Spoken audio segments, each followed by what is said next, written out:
Ce n'était pas prévu, mais je reviens vers vous, car nous n'avons pas atteint notre objectif qui est, je vous le rappelle, de trouver 48 000 € avant le 10 juillet, date coup près. TV Liberté est la première chaîne alternative de France. Les chiffres parlent d'eux-mêmes sur l'ensemble de nos plateformes. 7 200 000 vues pendant le confinement, 680 000 vues pour la seule journée du 28 mars. 1,5 million de téléspectateurs ont apprécié les vidéos de Gérard Forêt. Un demi-million celle de Pierre Jovanovic, un quart de million celle de Charles Gave. J'arrête là. Mais je pourrais rajouter les 210 000 abonnés Facebook, les 150 000 abonnés YouTube et les 67 000 abonnés Twitter. Je vous dis cela car TV Liberté, ce n'est pas du vent, c'est du solide. TV Liberté, ce n'est pas une vue de l'esprit, c'est un pari réussi malgré les aléas, les avanies, les censeurs, les délateurs de la médiacratie. TV Liberté, c'est une communauté indépendante, libre, c'est un môle de résistance. Avec TV Liberté, plus personne n'est seul, vous n'êtes pas seul. Alors, avant cette date du 10 juillet, aidez-nous. Faites un don maintenant. Aidez-nous pour que jamais, même pour des raisons bassement financières, nous n'ayons à mettre un genou à terre. Jamais. Vous avez les clés de TV Liberté. Je compte. Nous comptons sur vous.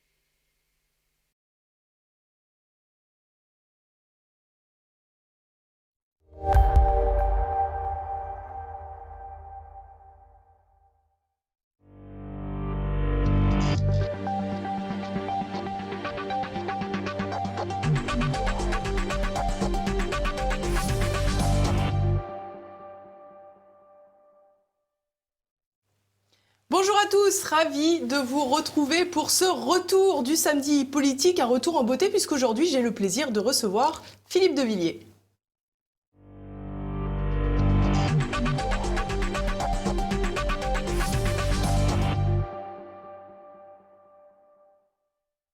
Philippe de Villiers, bonjour. Bonjour. Alors vous êtes ancien ministre, fondateur du Puy du Fou dont on reparlera et puis également auteur de nombreux ouvrages dont le dernier qui vient tout juste de sortir chez Fayard, comme les autres d'ailleurs, comme les précédents, Les Gaulois réfractaires demandent des comptes au Nouveau Monde.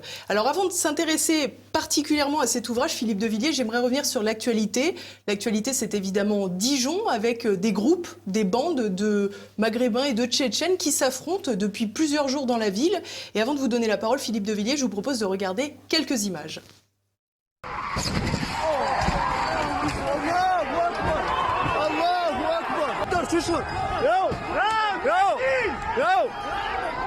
C'est nous les Arabes, viens. Vous ne cantonnez pas là, bande de pédés. Hein. Ouais, Tchétchène, que vous merde. Niquez vos mères. Tuez-les. Bande de fils Dijon, on va vous fumer. Là, partout, vous comprenez.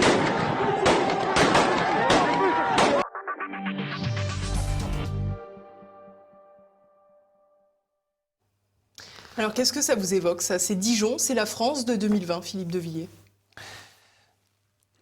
Alors d'abord les faits. Tous les journalistes parlent, depuis quelques jours, du heurt de deux communautés. Communauté maghrébine, communauté tchétchène. Et donc, ce faisant, on installe l'idée qu'il y a des communautés en France. Il n'y a plus la communauté nationale, mais il y a des communautés maghrébines, tchétchènes et puis d'autres, qui se battent entre elles sur notre sol. Donc, nous, on est comme des étrangers. On regarde ce qui se passe chez nous. C'est plus nous qui nous battons. On ne cherche même plus à nous battre parce qu'on a quasiment disparu. Nous, quand on existe face à ces gens-là, on fait la génuflexion, comme M. Castaner. Voilà. Ça, c'est la première chose. Premier fait. Deuxième fait, on voit les kalachnikovs, là. On voit les armes. On voit les armes de guerre. Et donc, en fait, on voit qu'on est tout près de la guerre civile. Parce que ces armes de guerre, elles sont entrées, on ne sait pas comment, hein, merci aux soldats Schengen, Et elles sont dans les caves et elles sortent quand il faut. Mais il y en a beaucoup d'autres armes, dans des enclaves étrangères, qui veillent à ce que la police ne pénètre plus, non plus que les pompiers ni les médecins. Troisième réflexion, troisième fait, on n'aurait jamais eu accès à ces informations s'il n'y avait pas eu des vidéos amateurs tournées d'ailleurs par les premiers concernés, hein, souvent, oui, dont ils sont fiers de sinon, faire la promotion. Sinon, la presse n'y va pas. La presse n'y va pas et le pouvoir politique, on n'aurait pas parlé. Vous voyez ? Donc, voilà.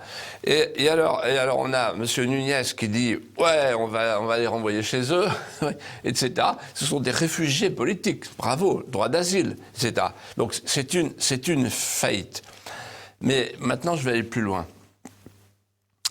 En fait, depuis les générations giscardiennes, immigration de travail, immigration de peuplement, le regroupement familial, des générations politiques successives, et ça continue, ont, au nom de l'accueil de l'autre, accueilli ou fait venir, le patronat, des vagues d'immigrants, d'immigrés, qui se sont installés dans des territoires qu'on a appelés les territoires perdus de la République, on devrait plutôt les appeler les territoires conquis, mais ça va plus loin, ce sont des enclaves étrangères.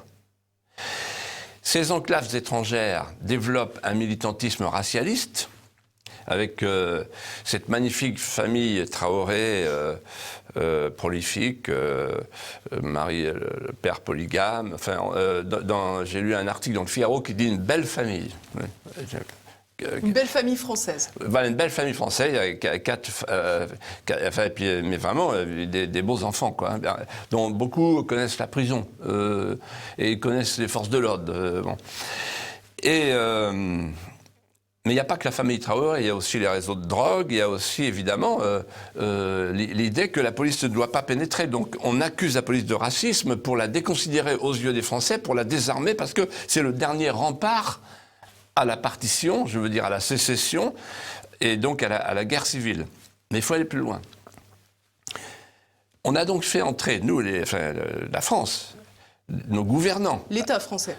L'État français, mais avec la complicité de toute la bourgeoisie française, les bourgeois libertaires, libéraux, etc. Bon. On a fait rentrer ces gens en nous disant que c'était une chance pour la France, l'immigration. OK. Maintenant, c'est la punition. On passe à la phase suivante. Pourquoi ? Parce que ces enclaves étrangères développent l'idée que les Français ne sont plus chez eux. En fait, la France, c'est eux, avec notre sécurité sociale. La France, c'est eux. Pourquoi ? Parce que notre France, c'est une France esclavagiste, colonialiste, anti-LGBTiste, sexiste. Cette France-là, elle doit disparaître de chez elle. Et donc, ils vont nous mettre dehors. Ils veulent nous mettre dehors. Alain Finkielkraut disait très bien, en fait, ce qu'ils veulent, c'est qu'on accepte la mise en accusation de notre culture, de notre littérature, de notre langue, de notre histoire, bien sûr, d'où l'idée de déboulonner les statuts. Et pourquoi tout ça ? Parce qu'en fait, ils veulent changer de civilisation. Ils veulent, pour nous punir d'avoir été des colonisateurs, installer chez nous une colonisation de barbares. Je pèse mes mots. Et donc, face à cela, on a non seulement des gouvernants qui se comportent comme des mollusques, comme de la guimauve de foire, avec des saltos avant, des saltos arrière, Castaner qui lâche sa police, qui lui tire dans le dos, et derrière, Macron qui revient le dimanche avec un salto arrière en disant « Non, non, la police, on en a besoin. » Bon. Et on ne déboulonnera pas les statuts. Et le lendemain, il y a Sibeth, la Piti, comme vous l'appelez. La Piti, qui dit on va faire des contre-monuments. Ah oui, on va faire un contre-monument à Molière, parce que Molière, c'est le féminicide, les femmes savantes. Voltaire, parce que c'est l'islamophobie.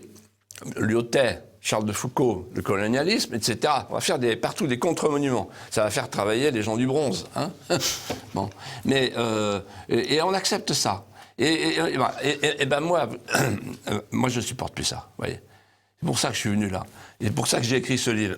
Et alors, il y a une sorte de pression, je n'ai pas fait exprès, Quand j'ai terminé mon livre sur le Covid, là, qui est accablant pour nos gouvernants, et aussi pour un peuple qui a accepté de se laisser confiner pendant 2 mois comme des troglodytes recroquevillés dans une falaise de craie. C'est vrai, le bétail doux, poli et tranquille de Saint-Exupéry. J'ai fait un dernier chapitre en disant maintenant il y a le prochain virus. Le prochain virus islamo-gauchiste. On est dedans. Le prochain virus. Est-ce qu'on va accepter de le désigner? Est-ce qu'on va accepter de l'éradiquer? En fait, il y a 3 virus. Quand j'ai connu Emmanuel Macron, on va peut-être en parler. Bien sûr. Il a parlé de la lèpre populiste, c'était le virus. Il y avait que ce virus-là. D'ailleurs, quand Delors est revenu pour essayer de mettre de l'ordre dans les questions européennes, il a dit « le microbe est de retour ». Donc le microbe, il ne faut pas se tromper, c'est le repli nationaliste, la lèpre populiste. Alors ça, c'était le premier virus. Il a été chassé par un autre, le coronavirus. Et puis derrière, il y a un autre virus, le racialisme, etc. Toute cette racaille, toute cette barbarie qui nous assaille, qui nous fait peur, qui nous met en panique et qui fait que plus personne ne se lève. Et que les politiciens sont prêts au pacte, ils sont prêts à l'armistice. Alors on va faire un lien justement entre cette actualité et votre ouvrage, puisque finalement c'est la faillite de l'État, la faillite des dirigeants politiques, on l'a vu. Alors vous expliquez, vous retracez finalement les grandes étapes de la crise sanitaire, avec évidemment le confinement, mais aussi les nombreux mensonges, et vous dites, vous faites un parallèle avec la crise financière de 2008, où vous disiez que finalement cette crise était difficile à comprendre pour les Français, mais que là cette crise sanitaire, finalement, tout le monde comprenait qu'il n'y avait plus de pilote dans l'avion. Il n'y avait pas besoin d'avoir fait des cours d'économie, tout simplement. Et finalement, vous dites, d'ailleurs, le réel appartient aux humbles. Oui, alors,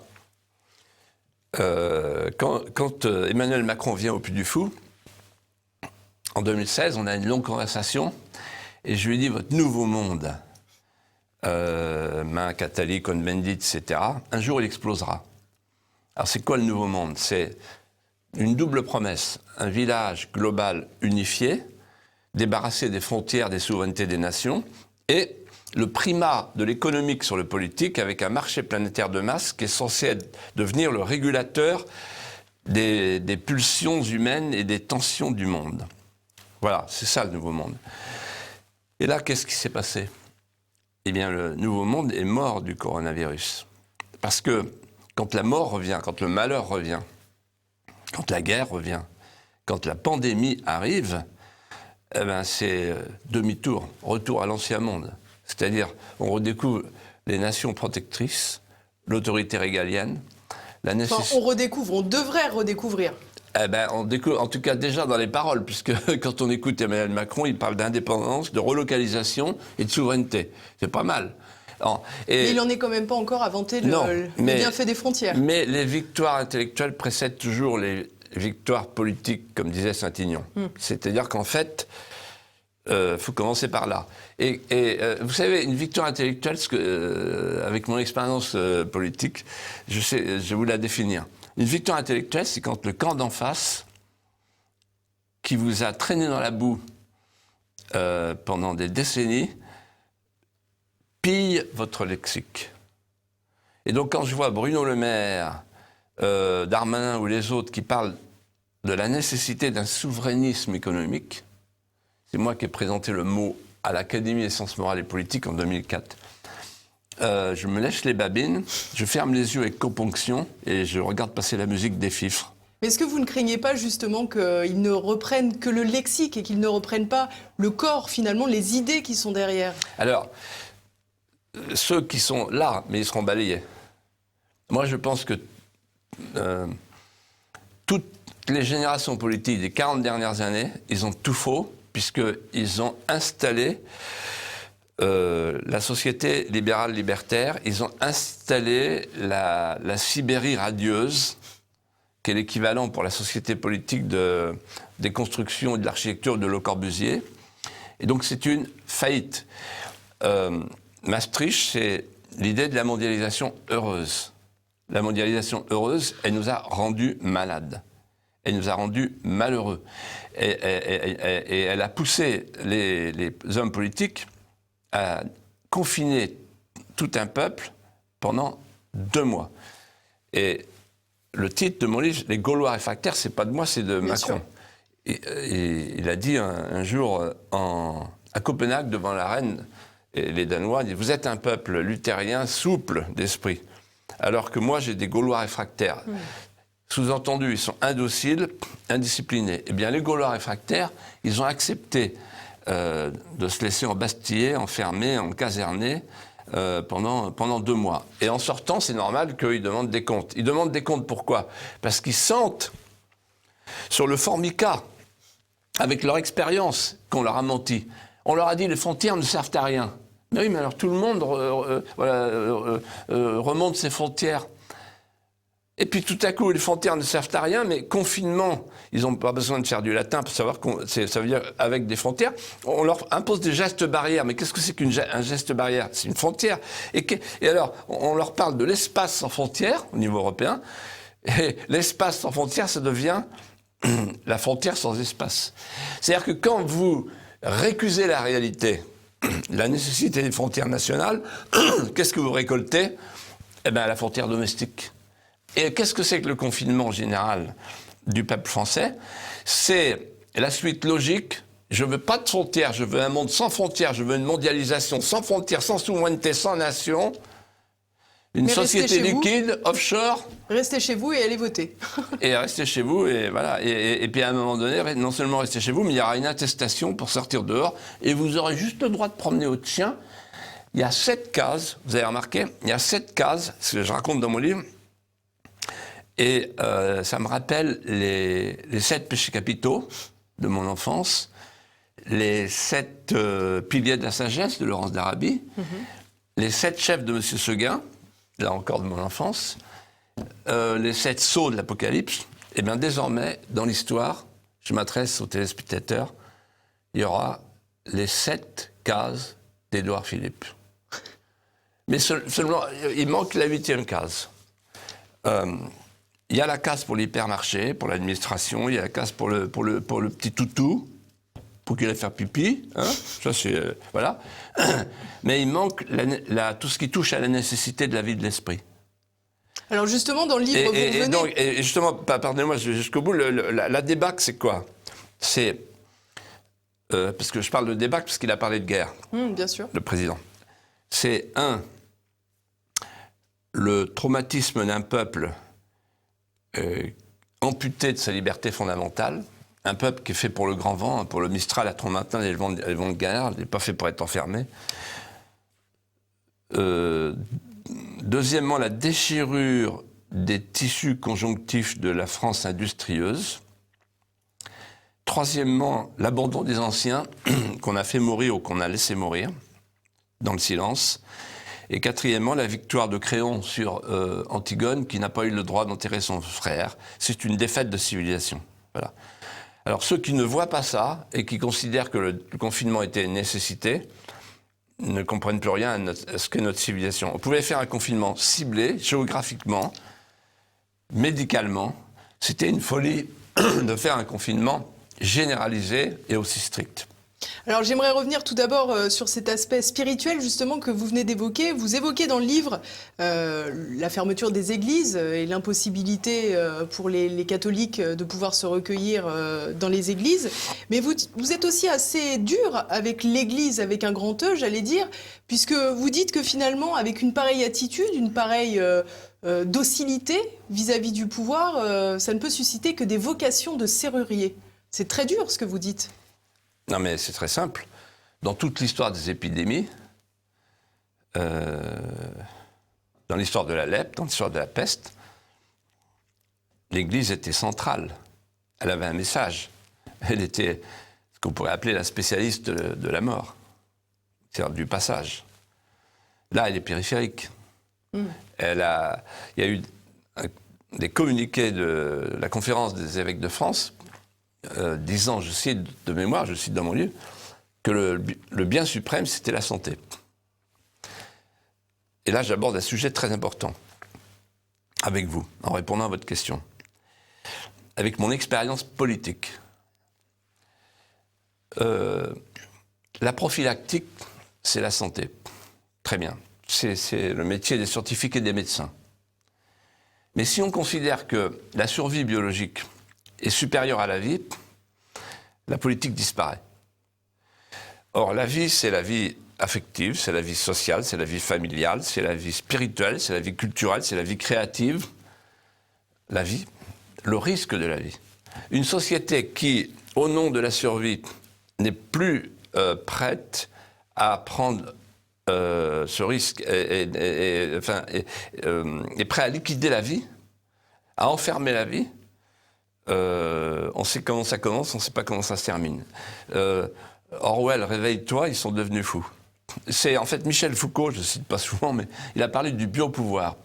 Et on a le biopouvoir. On pourrait aussi citer Renan qui disait le scientisme, ça consiste à organiser scientifiquement l'humanité. Voilà, on y est. Alors je reviens à l'Église. Alors l'Église catholique romaine, l'Église des évêques, elle a suivi le mouvement. Il y a des associations catholiques traditionnelles qui ont sauvé l'honneur en allant au Conseil d'État. Mais, et je dis simplement, je répète ma phrase, une église qui appelle aux vocations, après avoir fermé ses églises pendant le confinement, c'est une église qui suscite des vocations de serrurier. Il en faut. Mais moi, j'ai écrit un livre sur Saint-Louis. Quand Saint-Louis quitte l'île de la Cité, le samedi, il va à Royaumont. Et là, il voit les moines qui apportent une écuelle tous les dimanches de viande hachée pour un moine. Et c'est un moine atteint de la lèpre. Sur lui voyagent toutes les répugnances de la nature, dit Saint-Louis. Et lui, le roi de France, en robe de bure, parce que chaque samedi, chaque dimanche, il est à Royaumont, il vit comme un moine, et il apporte la nourriture aux moines, il prend son tour. Un jour, il prend l'écuelle et il dit non, c'est moi qui y vais. Il y va, il s'appelle le frère Liger, de mémoire. Il frappe à la porte, il entre, et il est effaré, il n'a plus de visage, et tous les dimanches, il lui apporte à manger. Il prend des risques, il est le roi, il prend des risques énormes. Il aurait dû être confiné, c'est pas sérieux. N'empêche que il l'aide à vivre. Et quand le frère Liger va mourir, il va décider de l'enterrer à côté de ses propres enfants, de sa propre famille. Il en fait un prince. Voilà, le lépreux. Ça, c'est une civilisation. Et alors, j'aimerais faire un lien entre ce que vous disiez tout à l'heure sur là encore, cette docilité des Français qui ont accepté de se confiner après un simple discours d'Emmanuel Macron. Vous dites d'ailleurs dans le livre qu'Emmanuel Macron en a été le premier surpris. J'ai trouvé ça presque cynique, ironique, à vrai dire, puisque finalement, avec ce terme de Gaulois réfractaires, on imagine un peuple précisément indocile, et on retrouve finalement ces gens qui acceptent, sur le bon vouloir, sur le fait du prince, j'allais dire, de rester chez eux. Est-ce que finalement, les Gaulois réfractaires ne sont pas survendus? Est-ce que finalement, ils ne sont plus tellement réfractaires? C'est une bonne question. Restera-t-il encore des Français face au choc démographique et au grand remplacement? Parce qu'en fait, les barbares qui nous colonisent, qui veulent qu'on ait honte de notre civilisation, ils précèdent la phase dans laquelle on va nous-mêmes liquider notre patrimoine, ce qu'il en reste. Un pays dans lequel le peuple ne se tourne pas vers sa mère pour lui dire « je t'aime ma mère », le pays, la France, moi j'aime ma mère, c'est mon pays, c'est ma vie, c'est le résumé de ma vie. Voilà. Si tout un peuple ne fait pas ça, on est fini, on est conquis. Mais vous savez, c'est l'histoire de l'humanité. Hein. S'il n'y avait pas eu Charles Martel, la question était réglée. Et s'il n'y avait pas Isabelle la catholique en Espagne, la question était réglée aussi. Voilà, on veut nous coloniser, on accepte de se faire coloniser. Alors, je dis les Gaulois réfractaires parce que c'est son expression à lui. C'est le terme consacré. Oui. Et c'est une sorte d'appel. Y aura-t-il encore des Gaulois réfractaires pour avoir la lucidité, comme disait René Charles, la blessure la plus proche du soleil? Regardez l'affaire des masques, c'est extraordinaire. Ce sont les mêmes qui nous ont interdit de porter des masques quand c'était nécessaire. Parce qu'il n'y en avait pas. Et qui, aujourd'hui, nous obligent à en porter quand ça n'est plus nécessaire. Puisqu'il n'y a pas de deuxième vague et que le virus, aujourd'hui, est beaucoup moins offensif.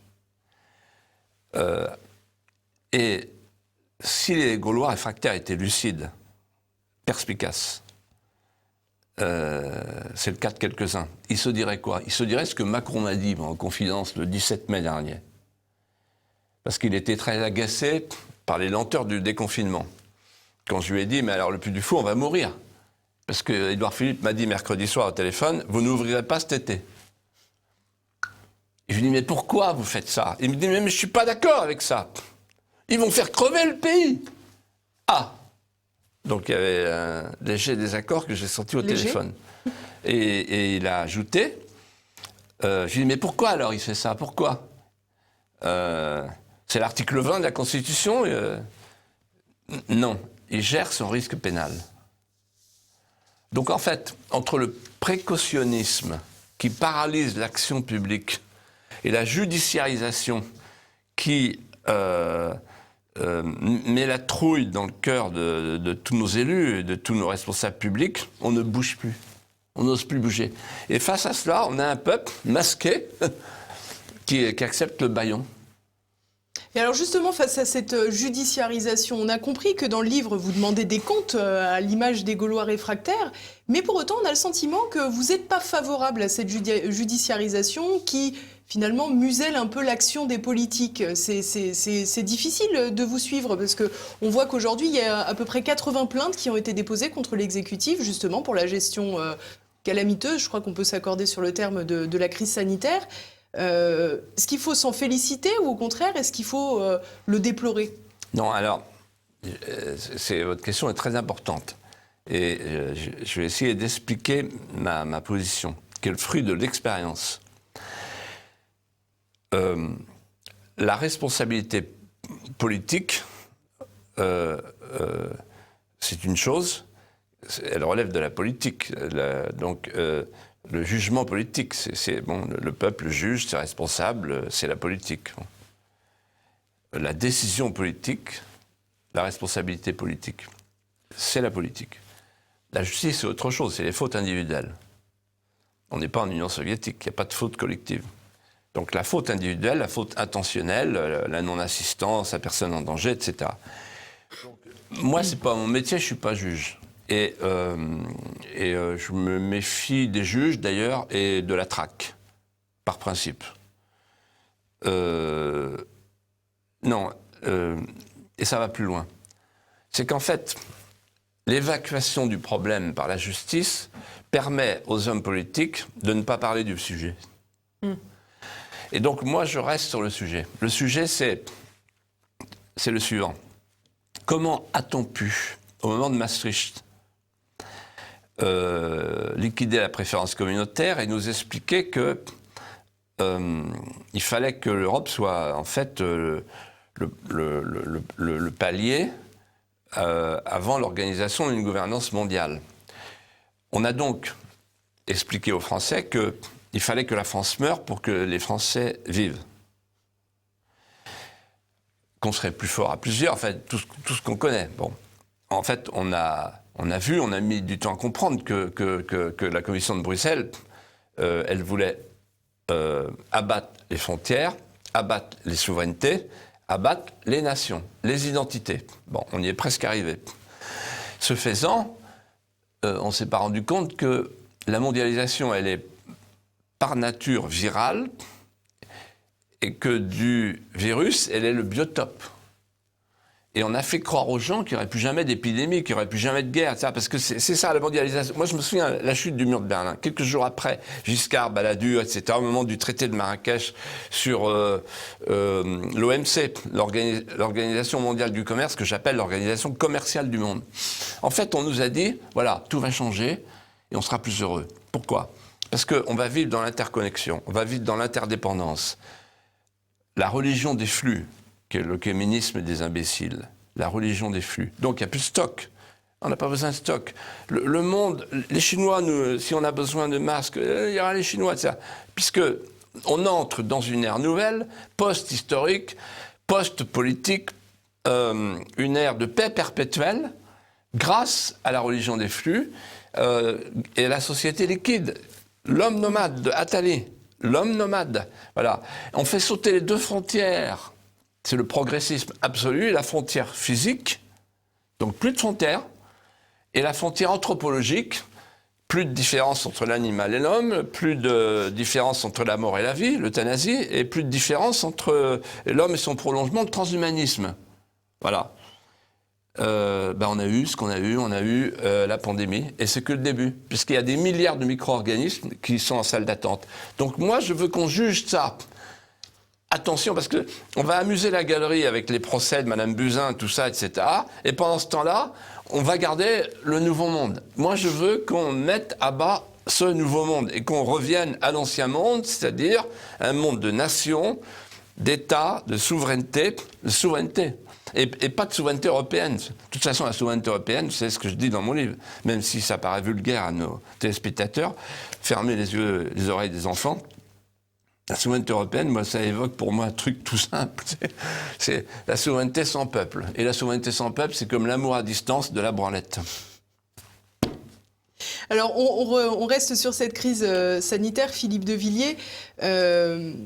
On a le sentiment, encore une fois, que beaucoup de choses ont été cachées aussi. Les Français ont eu cette impression, notamment avec les allers-retours d'argumentaires sur le professeur Didier Raoult, mais aussi sur cette fameuse question du laboratoire P4 que vous évoquez dans l'ouvrage, à l'instar des fameux livres blancs de la défense. Alors vous êtes bien placé pour en parler, évidemment, avec votre frère, Pierre de Villiers, qui a été chef d'état-major des armées.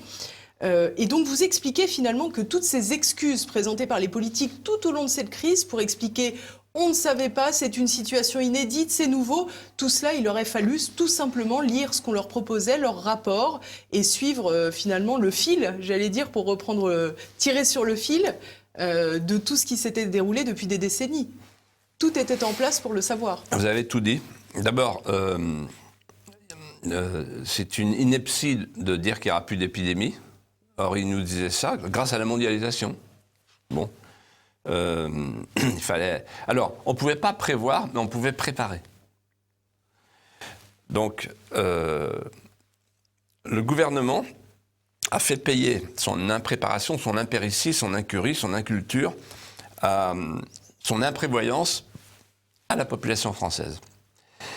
Mais ça va plus loin. Ils avaient à leur disposition les 3 livres blancs de la défense, 2008, 2013, 2017. Tout est écrit dedans. Tout. Ils l'avaient à leur disposition. Et ils avaient à leur disposition une chose encore plus voyante. C'était Wuhan. Puisque, je raconte dans mon livre cette chose incroyable. En 2004, et d'ailleurs, personne n'a bougé, aucun homme politique n'a bougé. Mon livre se diffuse partout et personne n'a répliqué. Donc, en 2004, pour des raisons qu'on expliquera peut-être un jour, comme les attentats de Karachi, on a offert aux Chinois, Chirac, Raffarin, Barnier, toute la bande, les grands mondialistes devant l'éternel, on a offert à la Chine un laboratoire P4 qui traite les virus inguérissables. Donc, ils savaient, ils allaient tout le temps là-bas. Et d'ailleurs, encore récemment, ils y étaient. Et ils savaient que ce que disait le vice-président de l'université de Wuhan, à savoir que beaucoup de chercheurs là-bas sont négligents et jettent aux égouts des matériels usagés et contaminés. Ils le savaient, ça. Pourquoi ils ne l'ont pas dit? Pourquoi ils l'ont pas dit? On a perdu des mois précieux. Bref, enfin, je ne vais pas raconter mon livre, mais je pense que ce livre est accablant, parce qu'en fait, je pose la question, il ne savait pas? Et après, aurait-il menti? Bien sûr. Aurait-il menti? Alors, il y en a une qui me manque quand elle parle, c'est la Piti. Sibeth Ndiaye, donc. Voilà. Alors, elle, dès qu'elle parle, elle ment. Voilà. Mais elle s'en cache pas, elle a toujours dit qu'elle mentirait. Et quand elle ment pas, c'est pire. Elle dit une connerie. Elle dit, par exemple, il faut des contre-monuments pour le racisme. Et elle a dit le général Bugeaud de la Deuxième Guerre mondiale. Alors, elle a un petit peu... C'est emmêlé les crayons. Bon, on ne peut pas tout connaître. Hein. Voilà. Mais non, c'est une catastrophe. Et comme je l'ai dit à Emmanuel Macron, je veux dire, il est entouré de charlots, quoi. Ce sont des charlots, quoi. Des gens qui n'ont pas vécu, qui n'ont pas d'ancrage, quoi. En marche, ils n'ont pas d'ancrage. Ils sont en marche, mais avec des semelles devant, quoi. Ou des pantoufles civiques. Voilà. Alors justement, Emmanuel Macron, vous faites référence au président à plusieurs reprises dans l'ouvrage. Vous l'avez dit tout à l'heure pour le premier dîner que vous avez partagé en 2016, donc quand il était encore ministre de l'économie, peu de temps avant l'annonce de sa candidature. Vous l'avez fréquemment au téléphone, vous l'avez dit, vous l'avez eu au téléphone pour la question du Puy du Fou et sa réouverture. On a le sentiment, Philippe de Villiers, que finalement, il sait être séduisant, il a su vous séduire à plusieurs reprises. Et on a le sentiment, finalement, que vous seriez presque prêt à vous faire avoir et à croire son discours penché aujourd'hui vers plus de souveraineté pour la France, après avoir constaté la défaillance de l'État et après avoir démantelé peu à peu les pans de l'économie, ces pans vitaux dont parlait le général de Gaulle. Est-ce qu'on peut vraiment faire confiance à Emmanuel Macron? Et j'allais dire, est-ce que Philippe de Villiers peut faire confiance à Emmanuel Macron? Regardez-moi bien. J'ai une tête à me faire avoir, non? Non. Vous savez, quand on a un Puy du Fou à défendre, c'est important. Et quand on a un président qui est venu au Puy du Fou et qui considère que le Puy du Fou est un fleuron français, on ne va pas couper les ponts. Au contraire. Et je vais vous dire les choses très clairement. Quand il est venu au Puy du Fou en 2016, avec Brigitte, il m'a dit, moi, je me sens plus follet. Quelle ferveur. Bon, je dis, il faudra le prouver, Emmanuel. Et il l'a prouvé. C'est-à-dire qu'à chaque fois qu'on a eu une vraie difficulté sur l'animalisme idéologique, sur les éoliennes, sur la loi sur le bénévolat, etc., il a mis le voilà. Donc, Emmanuel Macron, par rapport au Puy du Fou, il est clean, comme disent les jeunes. Clean grave. Rien à dire.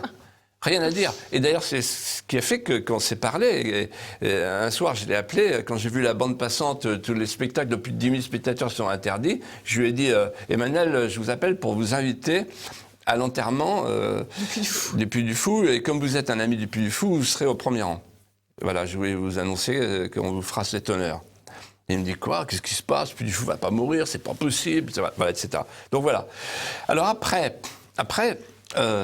il faut, il serait indécent de penser, et inélégant, et pour lui et pour moi, que Emmanuel Macron, par les attentions qu'il a à l'égard du Puy du Fou, cherche à acheter le silence d'un esprit libre. Quand il est venu au Puy du Fou, il me dit, je sais très bien qui vous êtes. Je sais très bien ce que vous pensez. Et c'est pour ça que je suis là. Alors dites-moi. Donc je lui ai dit. Et la conversation que nous avons, elle est toujours la même. Emmanuel, je vous avais dit au Puy du Fou, il y a un problème majeur qui nous submerge chez l'immigration, qui est une colonisation.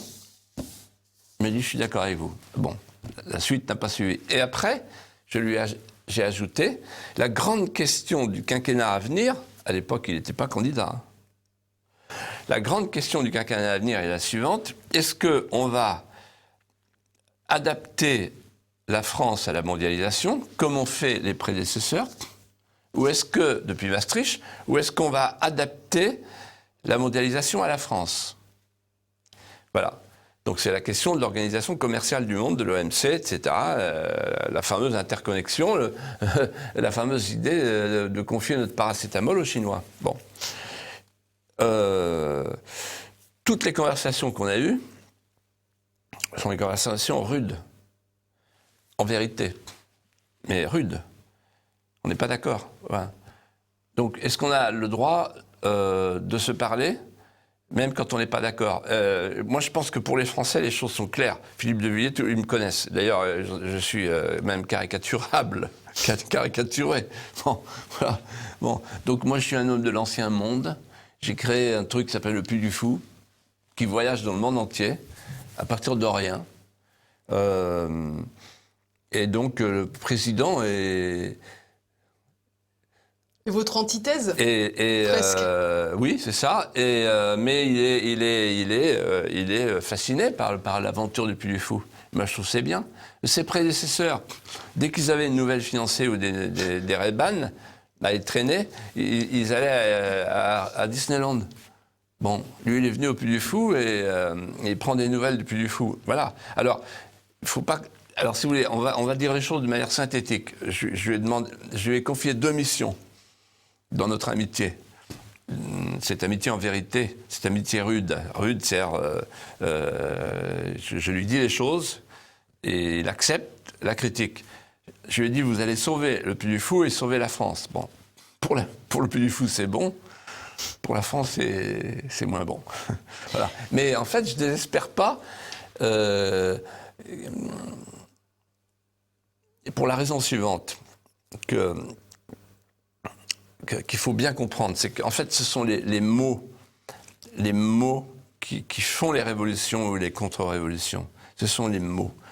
On commence par prononcer des mots, on se rend pas. Et c'est comme ça que la révolution avance, c'est comme ça que le progressisme a avancé. Et voilà, vous prononcez le mot discrimination, et petit à petit, vous arrivez à discrimination positive, etc. etc. Et donc moi, c'est quelque chose dont je suis le voisin quotidien. C'est quelque chose qui me passionne. La guerre des mots. Et à droite, les gens, ils connaissent rien à la guerre des mots. La gauche connaît ça. Aïssa Traoré, par exemple, elle sait comment on utilise les mots pour culpabiliser l'adversaire. On lui a fait savoir. Oui, ben bien sûr, mais il y a des professionnels là-bas, et même des financiers. Hein. Bon. Donc là, les mots qui sont prononcés aujourd'hui, là, indépendance, relocalisation, circuit court, etc., souveraineté, souverainisme, etc., c'est des bons mots, c'est des mots, mais les mots, ils vont voyager après sans leurs emprunteurs, vous voyez? Parce que les gens qui empruntent des mots sans y croire, ils seront balayés. Mais les alors, mots resteront. justement, ces mots, Philippe de Villiers, c'est finalement peu ou prou ceux que vous prononciez déjà en 94. Je pense à la campagne des Européennes, où vous étiez aux côtés de Jimmy Goldsmith. Finalement, vous dites d'ailleurs dans votre livre que vous avez été toujours perçu un peu comme une Cassandre. Mais finalement, vous aviez raison. Ce n'est pas lassant d'avoir raison et finalement de toujours être marginalisé. C'est comme l'affection qu'on a pour un être. C'est pas lassant. La France ne nous décevra jamais, même si le peuple français s'affaisse. Ce qui est le cas aujourd'hui. On est dans un affaissement mental même. Bon, donc c'est pas lassant. Mais simplement, je reviens faire coucou pour dire. Voilà, ce que j'avais dit. Donc, ce que je dis aujourd'hui, faites attention, parce que ça peut servir. C'est-à-dire qu'en fait, au moment de Maastricht, avec mon colistier Jimmy Goldsmith, qui était l'auteur d'un livre qui s'appelait Le Piège, qui était un livre remarquable, qui est tout neuf encore aujourd'hui, on disait ceci. La mondialisation, la phrase est de Jimmy, c'est un système dans lequel les pauvres des pays riches subventionnent les riches des pays pauvres. Et là, on avait en face de nous les libéraux et les libertaires, le capitalisme libéral libertaire, qui disaient, c'est-à-dire Balladur, Cohn-Bendit, la jonction entre la bourgeoisie et mai 68, en gros, les bourgeois bohèmes, qui disaient « mais vous êtes rétrograde ». Parce qu'on va leur laisser le secteur primaire, l'agriculture, la pêche, le secteur secondaire, les usines, mais jamais ils sauront former des ingénieurs, des laboratoires. Voilà ce que me disait, je raconte ça, une conversation incroyable avec Balladur. On a quelques mandats d'avance, disait-il. Ouais, et de toute façon, un jour, ils sauront faire ça, mais dans 100 ans. Voilà. Et le résultat, c'est que on a largué notre industrie, on a largué nos biens stratégiques, y compris sanitaire, pharmaceutique, etc. Et on n'a plus rien. Voilà, le roi est nu. Et donc, en fait, il y avait une deuxième phrase de Jimmy qui disait, vous savez, quand on abandonne les frontières sanitaires, vous verrez un jour, c'était à Nevers un soir, à Nevers. Il disait, un jour, vous verrez, quand la grippe sera à New Delhi, elle viendra dans le Berry. Et alors moi, on avait chacun des images, et moi j'avais une image que je vous livre, qui m'a rendu ridicule pendant des années auprès de la presse. Alors là, on va voir, on va faire le test pour le téléspectateur.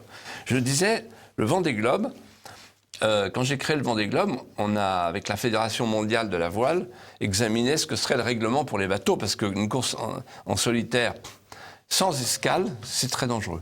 Bon. Et alors finalement, le président de la fédération, qui était un homme remarquable, me dit il faut éviter la jurisprudence titanique. La jurisprudence titanique, c'est un seul caisson.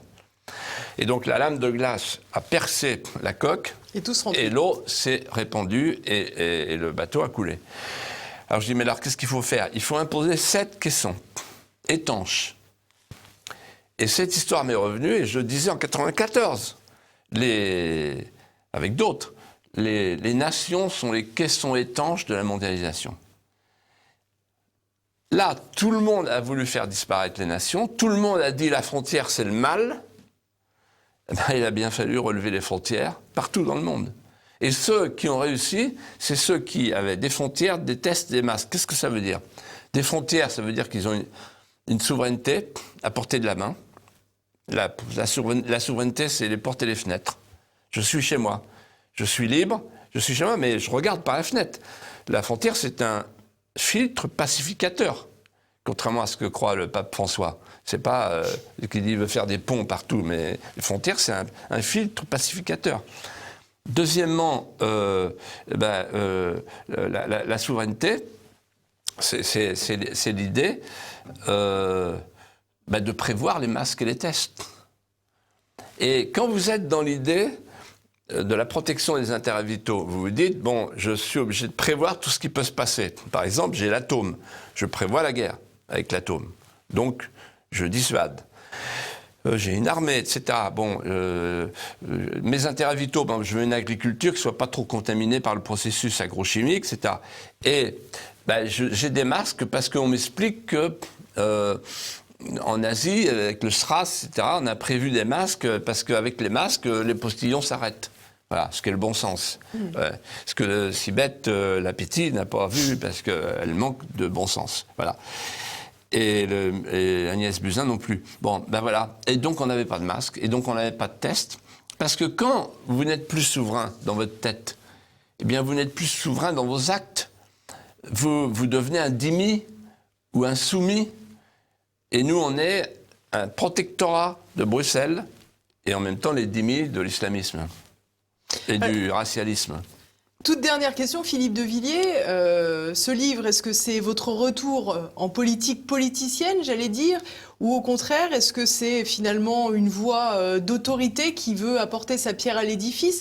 Il y a quand même quelque chose que je voudrais souligner aussi dans ce livre. Vous dites que le contraire du progressisme n'est pas le conservatisme. Vous faites une critique évidemment acérée du libéralisme. Est-ce que finalement, c'est pas une manière de battre en brèche ceux qui proposent une alternative libérale-conservatrice, justement? Non, c'est l'idée que... En fait, on nous a assignés, parce que nous n'étions pas progressistes, nous n'étions pas les adeptes du no border, no limit, on nous a assignés au conservatisme. Et un conservateur, c'est la congélation, quoi. Donc cette expression, je m'en méfie. Et il faut, pendant des années, on a cherché un mot, on l'a trouvé, c'est souverainisme, au temps de Pasqua, d'ailleurs. Et Pasqua n'était pas trop d'accord pour l'utiliser parce qu'il disait « Oh, ça fait un peu québécois et un peu royaliste, tout ça, etc. » Bon, depuis, le mot s'est imposé, ils l'utilisent tous en face. Voilà. Là, il n'y a pas de mot. En anglais, il y a un mot, mais en français, il n'y a pas de mot pour dire je ne cherche pas à descendre vers ce qui fut et qui n'est plus, je cherche à monter vers ce qui demeure. Et donc, en fait, c'est l'idée des pérennités. Les pérennités, c'est ce qui survit. Ce qui survit, c'est ce qui est plus fort que le temps court. C'est le temps long. Et ce qui survit dans le temps long, ce sont nos attachements vitaux. Ce sont nos sources vives. Ce sont les rêves et les légendes d'un peuple. La France est un acte d'amour. On l'a oublié. Et si on veut que la France vive, il faut refaire un peuple amoureux. Vous m'avez posé une question, je n'ai pas répondu, mais je vais y répondre, parce que sinon, les téléspectateurs se diraient « Hop !» Il a esquivé? Oui, alors moi, je ne cherche pas la lumière. La lumière, j'en ai au Puy du Fou. Je ne suis pas venu chercher les sunlights. Ça me coûte plutôt d'être à Paris, et je peux vous dire, je préfère être dans ma campagne. Donc, je ne cherche pas une place. J'ai un ministère. Le Puy du Fou, c'est ministère du rêve. Je suis ministre de mes rêves. Et je suis libre. Donc, vraiment, non. Loin de moi ce calice. Simplement, je vais vous dire très calmement, très posément les choses. Il y a le forum et il y a l'arène. Pour parler comme les Romains. On peut descendre de temps en temps sur le forum pour se mêler à la conversation civique et dire des choses qu'on n'entend pas ou qu'on voudrait entendre ou qu'on pense pouvoir dire d'une manière plus simple avec son expérience que beaucoup d'autres qui n'ont pas le courage de parler. Après, il y a l'arène avec les fauves. Voilà. Et moi, je vais vous dire, ce livre que j'ai écrit pendant le confinement, c'est pas simplement un livre de vérité, d'indignation, de colère. C'est aussi que j'en peux plus.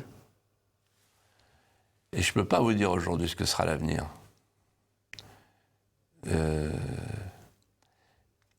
Mais moi, je vais vers le restant de la vie. J'ai plus la vie devant moi.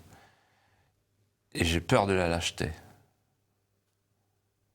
J'ai peur de mourir comme un lâche. Et mourir comme un lâche, pour moi, c'est sans la France, sans avoir tenté quelque chose pour la sauver. Alors je ne sais pas quoi. Je suis comme beaucoup de Français qui prononcent le mot de Bernanos. L'espérance est un désespoir surmonté. Il y a de quoi être désespéré, mais on n'a pas le droit, parce que c'est la France. Et donc, je ne sais pas quoi faire. Mais je voudrais dire aux Français, levez-vous, redressez-vous, affrontez. Les petits jeunes de jour, à la place de la Bastille, ils ont mis une banderole. Je ne sais pas qui sont ces jeunes. Génération identitaire. Oui, mais je ne sais pas qui sont. Mais ils font mon admiration. Il faut qu'il y ait des jeunes Français aujourd'hui qui se lèvent et qui disent « Ne touchez pas à notre mère. C'est notre mère, c'est la France. » Et on est des débiteurs.